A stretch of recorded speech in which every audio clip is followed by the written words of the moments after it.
রব বলছে মাইয়ুতির রাসূল, যে রাসূলের অনুসরণ করলো ফাকাদে আতা আল্লাহ, সে যেন আল্লাহর ইবাদত করলো। একজন মানুষ ব্যাস যার অনুসরণ করা যাবে, যার হ্যাঁ আমাদের হ্যাঁ, যার না আমাদের না। বাকি যত মানুষ জামশেদ মজুমদার হবে, ভুইয়া হবে, মোল্লা হবে, মুন্সি হবে, সবার কথা মাপতে হবে কোরআনের সাথে হাদিসের সাথে। শুধু একজন মানুষ যা বলে তাই হাদিস, তিনি হচ্ছেন মুহাম্মদ ইবনে আব্দুল্লাহ সাল্লাল্লাহু আলাইহি ওয়াসাল্লাম। গিলাতলার মানুষ মুহাম্মদ ইবনে আব্দুল্লাহ সম্পর্কে রব বলছে, কুল ইন কুনতুম তুহিব্বুনাল্লাহ, ও মুহাম্মদ সাল্লাল্লাহু আলাইহি ওয়াসাল্লাম এদের সবাইকে জিজ্ঞেস করুন, বলে দিন, ইন কুনতুম তুহিব্বুনাল্লাহ, যদি তোমরা সত্যি সত্যি আল্লাহকে ভালোবাসো, ফাত্তাবিউনি, তাহলে মুহাম্মদ সাল্লাল্লাহু আলাইহি ওয়াসাল্লামের অনুসরণ করো। যেটা হ্যাঁ বলেছে হ্যাঁ বলো, না বলেছে না বলো, যতটুকু বলেছে অতটুকু বলো, যতটুকু বলেনি অতটুকু বলিও না।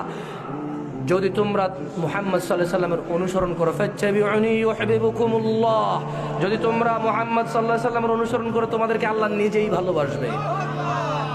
তুমি আল্লাহকে ভালোবাসো বড় কথা নয়, আল্লাহ তোমাকে ভালোবাসে এটাই বড়। আর আল্লাহ ভালোবাসবে কাকে অনুসরণ করলে?